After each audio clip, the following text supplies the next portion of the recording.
Hello, everyone. Welcome to the Way Wednesdays virtual Midrash. Glad to be with you tonight.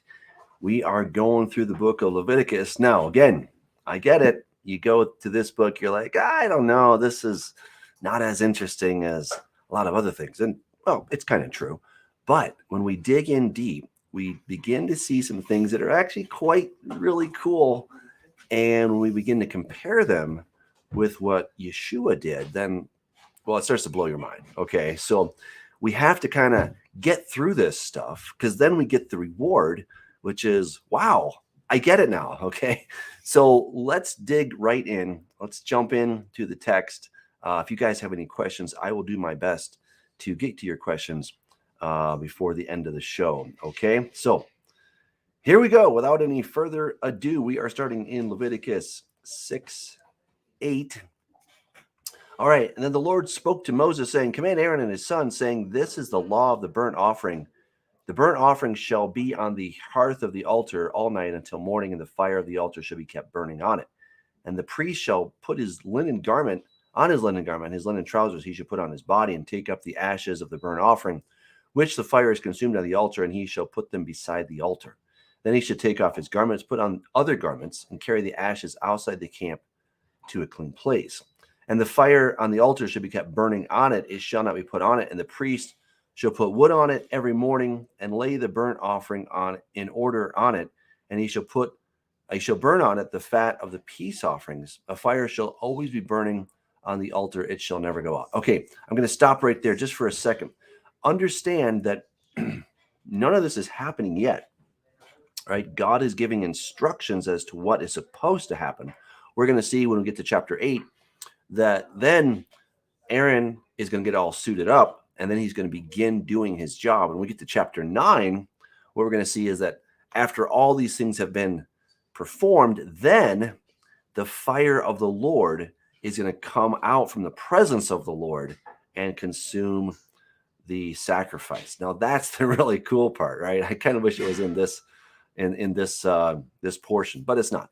But understand that God's fire is what was in the temple, all right, in the temple, the tabernacle, okay, in that same place, right? And they were just to keep it burning. So this is all preliminary. This is the stuff that needs to happen. Remember, we talked about this, I think it was last week, where the things that are happening in the tabernacle, what we're seeing here, reminds us that this is a copy of the things that are in the heavenly tabernacle, the one not made with hands, that is not of this creation. Okay, so we're really getting some insight as to what's happening in heaven. Of course, there's one big difference, and that is that with the perfect priest, Jesus, he did not need to do some of the things that Aaron needs to do, because obviously Aaron is human, right? Jesus being God, he took this thing to a whole new level, right? And that's what Hebrews chapter 9 is really talking about. It's kind of summarizing a lot of the things that we read here in these many chapters of Leviticus. And it's saying, look, all that was necessary until the final high priest, who didn't come with the blood of bulls and goats, but he came with his own blood. That is what's so mind-bending about what Yeshua did. He came as the sacrifice, and we're going to look at the burnt offering, the sin offering, the peace offering, the trespass, or what's called the guilt offering as well. We're going to look at those, and we're going to understand that he fulfilled those. Okay, that's really cool. All right, let's keep on going because there's more to this story. Okay, so it shall be kept burning. A fire shall always be burning on the altar. It shall never go out. This is the law of the grain offering. The sons of Aaron shall offer it on the altar before the Lord. He shall take from it his handful of the fine flour of the grain offering with its oil and all the frankincense which is on the grain offering, and shall burn it on the altar for a sweet aroma as a memorial to the Lord. And the remainder of it Aaron and his sons shall eat with unleavened bread. It shall be eaten in the holy place. In the court of the tabernacle of meeting, they shall eat it. Now remember, another caveat here. This is really cool. Remember when Jesus was in the Garden of Gethsemane and he was saying, hey, Father, if there's any other way besides drinking this cup, let me know, right? And of course, he heard crickets, right? Because there was no other way. But that whole idea of imbibing, taking in, consuming the sacrifice, right? That is a picture of what Yeshua did. He took it in, he ate it, he consumed it, it became part of him, right? He became that sacrifice. Remember, we read about this in the book of Exodus, where Aaron was to carry or bear the guilt of the children of Israel. And this is just a picture of that, where he's actually eating this, right? He's to eat some of this, and he's to consume it. He's to really completely embody that role. Of course, Yeshua would do it to an even greater degree, right? But as much as humanly as possible, Aaron and his sons were doing that. All right, he says, it shall not be baked with leaven. I have given it as their portion of my offerings made by fire. It is most holy, like the sin offering and the trespass offering. All the males among the children of Israel, Aaron shall eat it. This shall be a statute forever in your generations concerning the offerings made by fire to the Lord. Everyone who touches them must be holy. So remember, Aaron's family, or the Kohanim, right? They had really a special role. What was happening in the household of the priest was at a different level than what was happening in the households of the average Israelites, right? Because he and his family, who were they weren't like co-ministering, but they were co-consuming, right? They were participating to some degree, just by the fact that they were eating some of the things that were given.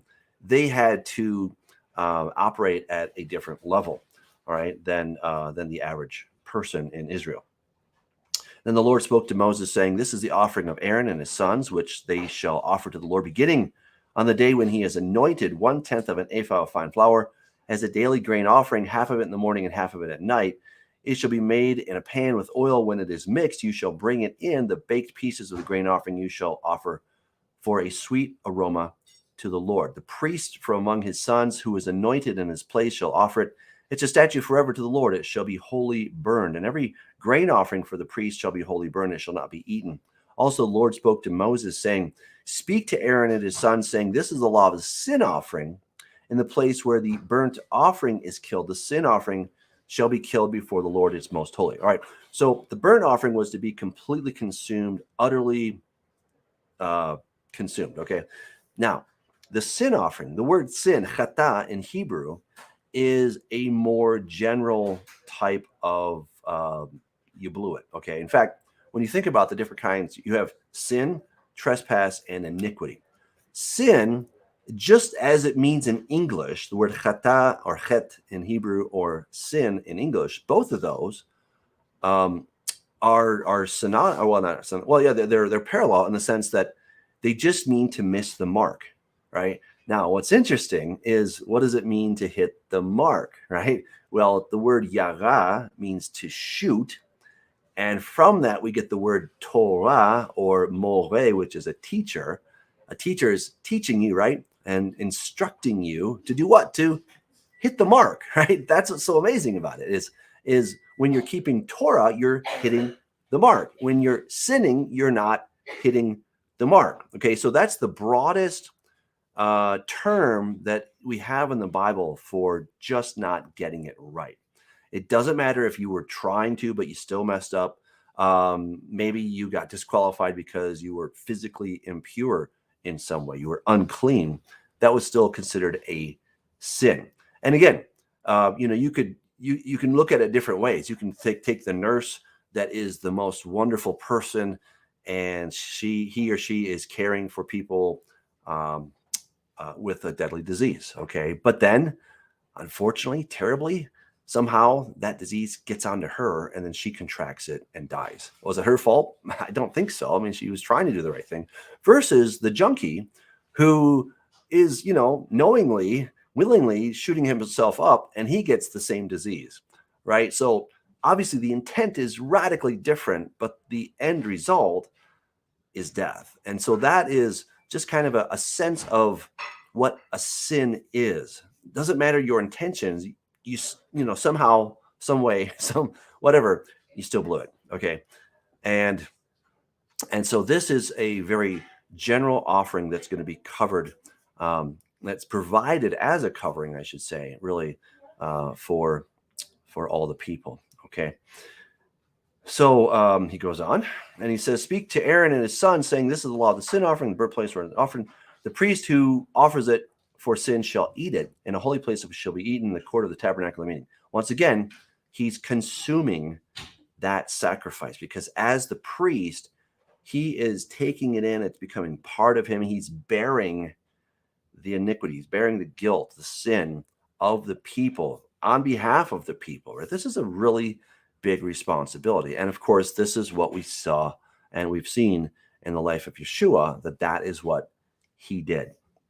So he says, everyone who touches its flesh must be holy. When the blood is sprinkled on any garment, you shall wash that on which it was sprinkled in a holy place, and the earthen vessel in which it is boiled shall be broken. And if it is boiled in a bronze pot, it shall be both scoured and rinsed and watered. All right. So again, an earthen vessel, especially back then, they didn't have the really great techniques that we have today, where we can make very fine ceramic. This would have been a clay pot, but rather porous. Okay. So if you get something in there, it's not coming out. Other than water, blood, for example, it's not going to come out. You can't wash it enough to actually get it out of there. So this is, of course, very smart on God's part, right? He's incredibly intelligent, right? Now, bronze, on the other hand, that is not porous, and so you can actually wash it quite well, and you can get out all of the residue, right? So this is kind of a very practical thing that God is pointing out here. All the males among the priests may eat it. It is most holy, but no sin offering from which any of the blood is brought into the tabernacle meeting made to make atonement in the holy place shall be eaten. It shall be burned in the fire. All right, so remember that the blood is for the atonement of your souls. You're not to eat the blood. The blood has a very specific purpose. Now, we know that it's not even healthy for you nowadays, so that's a little added benefit there. But this was something that God said again and again, and we're going to see this as we go in the book of Leviticus. You don't eat the blood. All right, now we come to the trespass offering. Sometimes this is called the guilt offering. In Hebrew, it's the word asham, which actually means guilt. All right, so we've had the burnt offering, we've had the sin offering, and now we have the guilt offering. What's up with the guilt offering? Well, this is where it's great that there's a sin sacrifice that has been made, but if you're guilty of something, you still need to do what? You still need to make it right. And we saw that in the last parasha, that when this comes to mind, well, you're to make it right. You're to go and then make restitution for what you've done. So this is where, when Jesus says, when you're going to the altar and you remember that you have an offense against your brother, go work it out with him first before you come to the altar, because that was always the intent. But what happened, of course, over time, because people are people, and we find ways of, getting lazy or justifying things, rationalizing what we do, is saying, well, I just need to do this thing, and then it's all good. And I think in kind of our modern speak, we can say, well, the blood of Yeshua cleanses me from all sin, and so therefore it's all good. Well, yes, Jesus was the sin offering, absolutely. And he is more than willing to forgive you, but that you're still required to go and to work it out with your brother or sister, whoever you offended. You are to make things right as much as it's possible on you, especially if it's a monetary thing. Then you need to go ahead and make that right. So I think this is where sometimes in the church, and I'm saying that with a big capital C, that it's easy for us to say, well, I don't have to do anything because I'm forgiven. And I think that's very lazy on the part of a lot of people, when really what God is wanting is that we would restore relationships. Okay, restore relationships, not just say, well, I'm good, it doesn't matter. That never was the case, and it still is not the case. You still need to go and work things out. Jesus said that very plainly, very clearly. So I think we should, of course, heed his command, right? All right. So here is the trespass offering. In the place where they kill the burnt offering, they shall kill the trespass offering, and its blood he shall sprinkle all around on the altar. Let me just make one more little comment here, where it says this is the law of the trespass offering. The word there is Torah. All right. It's unfortunate that King James, New King James, a lot of the translations don't just say this. This is the instruction of the trespass offering. I think it makes a lot more sense if you say this is the instruction, because that's what God is giving here. These are instructions. I mean, when you you buy that new gadget, you don't get the little white pamphlet, right? It's not like the laws of the thing. It's the instructions. It's telling you how to use it. It's a much better word. And guess what? If you don't read the instructions and turns out you take your cell phone and you dip it in water a bunch of times, well, who's to blame for that, right? I suppose you are, because you didn't read the instructions. And you could say it's the law. Yeah, okay, it's the law, but we use the term instructions, and that's exactly what God is giving here. Here's how you need to do it. Is it a law? Well, in a kind of technical sense, sure, but you need to do this. And just like if you throw your phone in the water, it's probably going to void your warranty.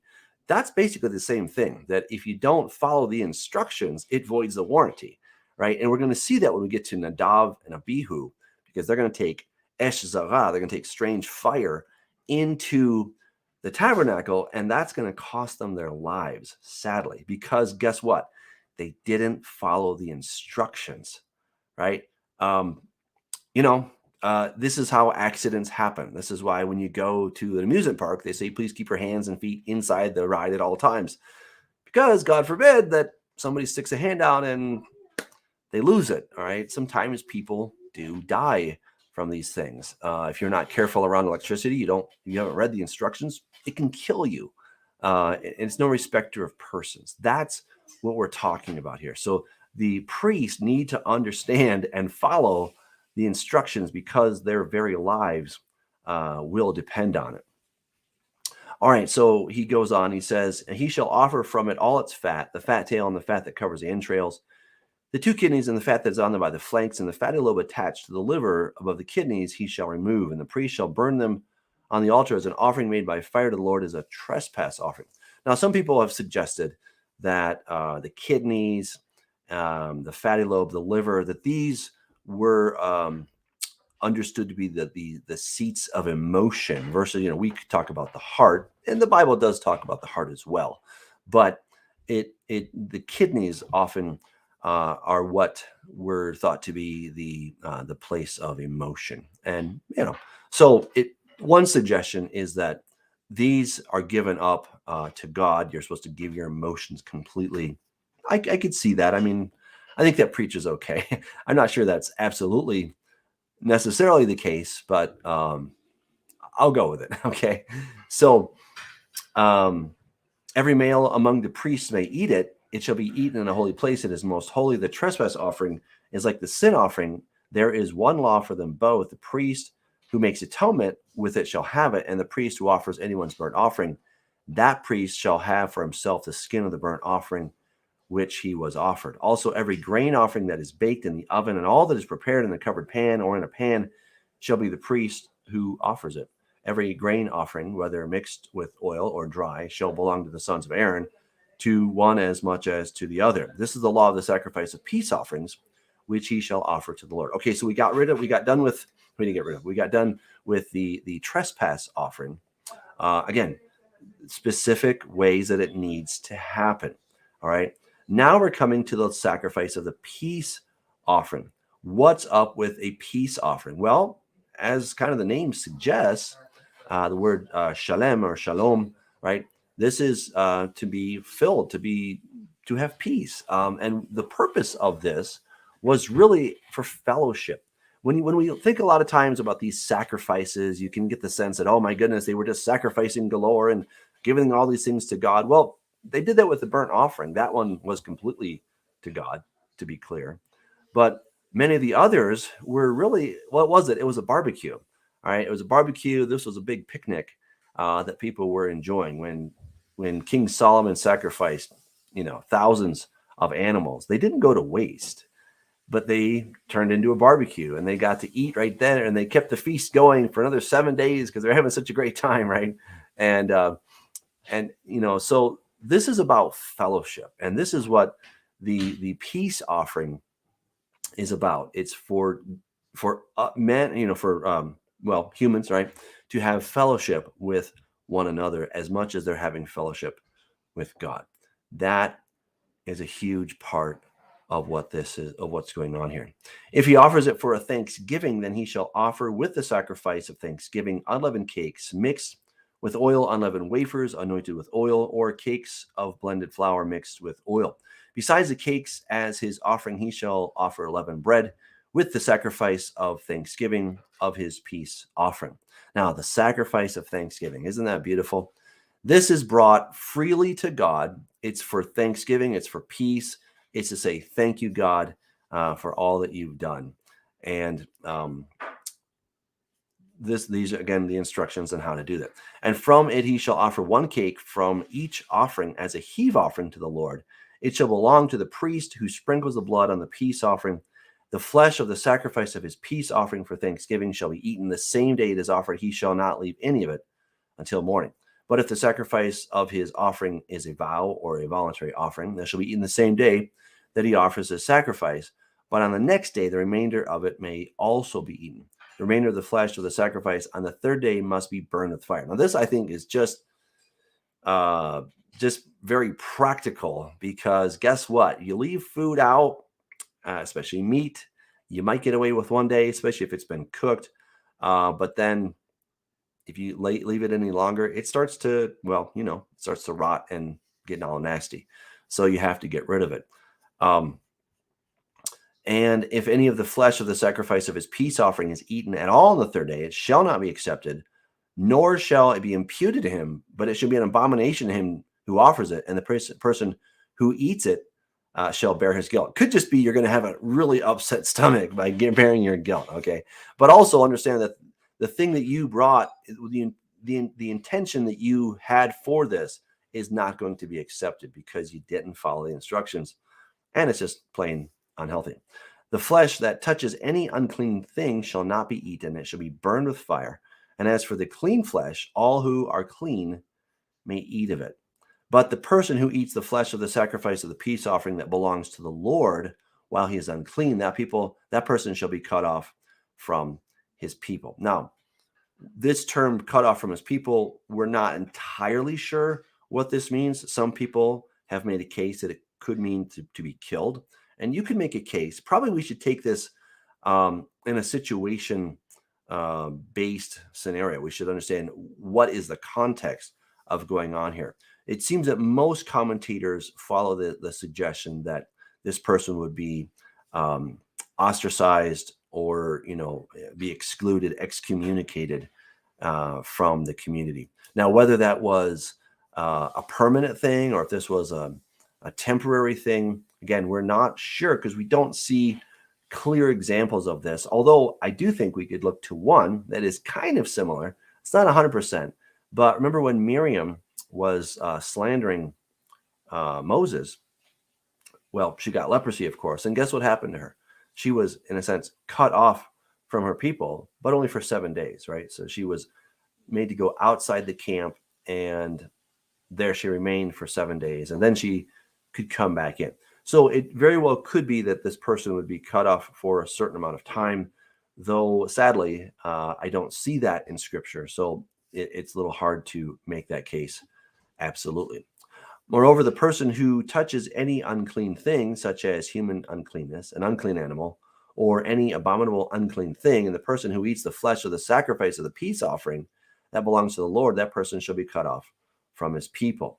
And the Lord spoke to Moses, saying, speak to the children of Israel, saying, you shall not eat any fat of ox or sheep or goat, and the fat of an animal that dies naturally, and the fat of that which is torn by wild beasts may be used in any other way, but you shall by no means eat it. Again, this makes a lot of sense, right? So if something dies naturally, excuse me, well, then something, maybe old age or disease, killed that animal. So you don't want to eat that, because guess what? If your food is sick, then you're going to be sick. If it was torn by wild beasts, well, guess what? They had their mouths all over this thing. And, it's not going to be good.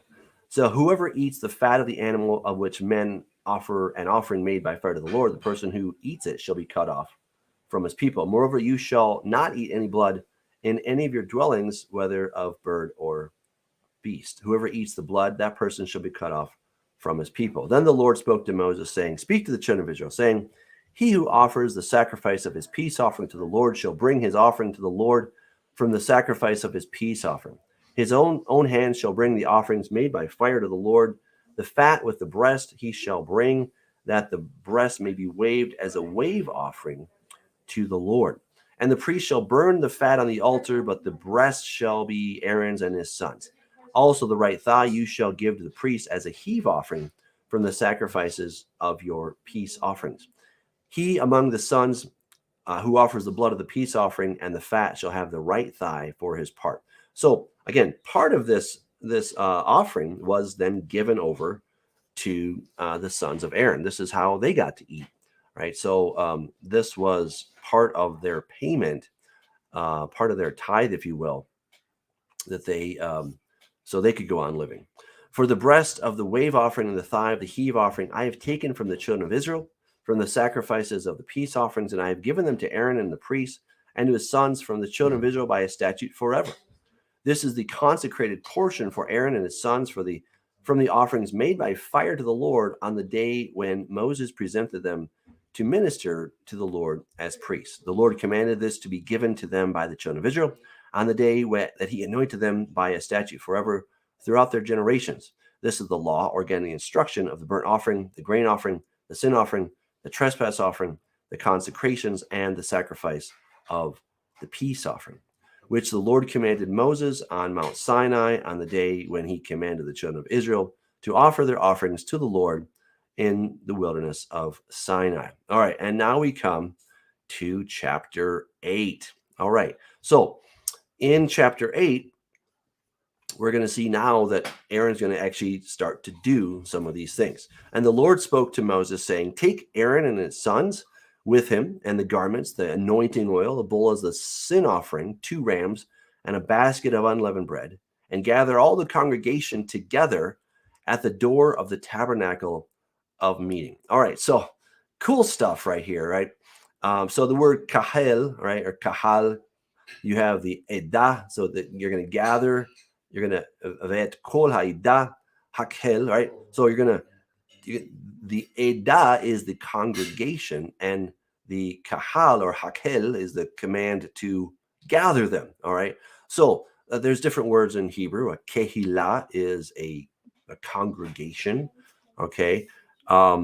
As is the word edah. That's also the word for congregation. So sometimes you'll hear messianic congregations called one of those two different things. Sometimes we just went with the word congregation, the way congregation, kept it simple. But again, how is this translated into Greek? Well, it's often translated, especially the word kahal, as the word ecclesia. All right, so it's the congregation. So the people, the Reformed theologians, they have a point here. They say, well, we find the church in the Old Testament. When I was a pre-trib and a dispensationalist, I really couldn't accept that idea. I'm like, no, the church wasn't in the Old Testament. That's ridiculous. But lo and behold, it is. Okay. So as a dispensationalist, I had a very big wall between the Jews or Israel and the church. Okay. And what I see now is that, no, we're all grafted into the commonwealth of Israel. And it's really, it's deep in my understanding. It's transformed my understanding as well. All right. So Moses did as the Lord commanded him, and the congregation was gathered together at the door of the tabernacle of meeting. What does this show us? Where does God want us to be? He wants us to be close to him, in fellowship with him, hanging out with him. That is the goal, right? Now, one reason God just couldn't come out and say, hey, I'm going to hang out with you guys all the time, because God is fire, right? We've talked about that. God is fire. So we have a compatibility issue between us and God. So all the things that are in the tabernacle, those are necessary to allow a certain modicum of fellowship to take place. All right, and Moses said to the congregation, "This is what the Lord commanded to be done." Then Moses brought Aaron and his sons and washed them with water. He put on the tunic, he put the tunic on him, girded him with the sash, clothed him with the robe, and put the ephod on him. And he girded him with the intricately woven band of the ephod, and with it tied the ephod on him. Then he put the breastplate on him, and he put the Urim and the Thummim on the breastplate. Okay, so the Urim and Thummim, we don't exactly know what these are, but well, we don't exactly know. We'll have to go with that. The word Urim means lights. Okay, so these are probably stones. It's thought that they might have lit up. Okay, and the word Tumim, perfection. Okay, so stones provided for the means of achieving a sacred lot. So it could be that they were using these to throw as dice, as lots, to somehow determine the will of the Lord. Some people think that they were lighting up based on the word Urim, which means lights. Maybe it was a combination of those, not entirely sure. But again, the priest has the breastplate, which has the 12 stones of the tribes of Israel on his breast, right? It's a very, very close, intimate place, because he wants them to be right there, because he is representing them before God. And of course, that is what Yeshua did. And he put the turban on his head. Also on the turban, on its front, he put the golden plate, the holy crown, as the Lord had commanded Moses, which says, Kadosh Ladonai, right? Set apart or holy unto the Lord. And he sprinkled some of it on the altar 7 times. And Moses took the anointing oil, anointed the tabernacle and all that was in it, and consecrated them. And he sprinkled some of it on the altar 7 times, anointed the altar and all its utensils and the laver and its base to consecrate them. And he poured some of the anointing oil on Aaron's head and anointed him to consecrate him. Now, what's the word there for anoint? Mashiach, right? Hamishcha, right? Here's the verbal form of this. Okay, vayimshach, right, as well, right here, right? So he anointed, he messiahed Aaron. So that's interesting, right? We know that the word Messiah can be used for many different people, not only for the one Messiah, the son of David. Yes, Jesus is the son of David. He is the Messiah with a capital M, okay? But there were also a lot of other people that had the role of Messiah, right? With a small m, if you will. And so here, Aaron has been anointed to do the job that he set out to do. Then Moses brought Aaron's sons and put tunics on them, girded them with the sashes, and put hats on them as the Lord had commanded Moses. And he brought the bull for the sin offering. Then Aaron and his sons laid their hands on the head of the bull for the sin offering, and Moses killed it. Then he took the blood and put some on the horns of the altar all around with his finger and purified the altar. And he poured the blood at the base of the altar and consecrated it to make atonement for it. Now, again, why do you need to make atonement for a inanimate object? Because the fire of God is going to be there. And when God and planet Earth come together, well, planet Earth starts to burn. So Aaron is putting the blood on as an atonement, as a covering, so that these things will not burn up, right? This isn't just willy-nilly kind of stuff, as maybe we heard from various teachings before. It all has a point. The trouble is we just don't often understand it, or we don't take the time to understand it. It's not nearly as juicy and as interesting, right, as some of the other stories in the Bible. I get that, right? But it all has a purpose. And when we can appreciate it and understand it, then we come to the other things in Scripture. And guess what? They make a whole lot more sense, because like, oh, okay, I get it, right? It wasn't just some random thing that God was doing. Then he took all the fat that was on the entrails, the fatty lobe attached to the liver, and the 2 kidneys with their fat, and Moses burned them on the altar. But the bull, its hide, its flesh, and its offal, he burned with fire outside the camp, as the Lord had commanded Moses. Then he brought the ram as the burnt offering, and Aaron and his sons laid their hands on the head of the ram. Now, again, remember, laying on of hands, what are they doing? They're transferring They're transferring the sin onto these sacrifices, right? So the priest is bearing that guilt. He's now, right, he's taking it on behalf of the people of Israel, and now he's transferring it to, well, he could be doing it for himself or for the children of Israel, but he's now transferring it to the sacrifice. And once again, Jesus, as the high priest, he didn't transfer the sin to any other object or animal, but he actually took it upon himself. And that is such a beautiful picture, sad picture, but beautiful when we see him bearing the cross, right? He is the one bearing the guilt. He's as high priest right there, as high priest and sacrifice both at the same time, right? So pretty wild stuff. Okay, and Moses killed it, then sprinkled the blood on all around on the altar, and he cut the ram into pieces, and Moses burned the head, the pieces, and the fat. Then he washed the entrails and legs in water, and Moses burned the whole ram on the altar. It was a burnt sacrifice for a sweet aroma, an offering made by fire to the Lord, as the Lord had commanded Moses. And he brought the second ram, the ram of consecration. Then Aaron and his sons laid their hands on the head of the ram, and Moses killed it. So again, same thing. Also, he took some of its blood and put it on the tip of Aaron's right ear, on the thumb of his right hand, and on the big toe of his right foot.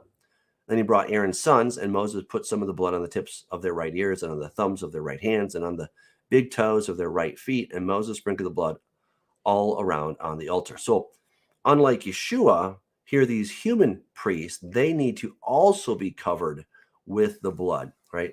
Clearly, Yeshua did not need that.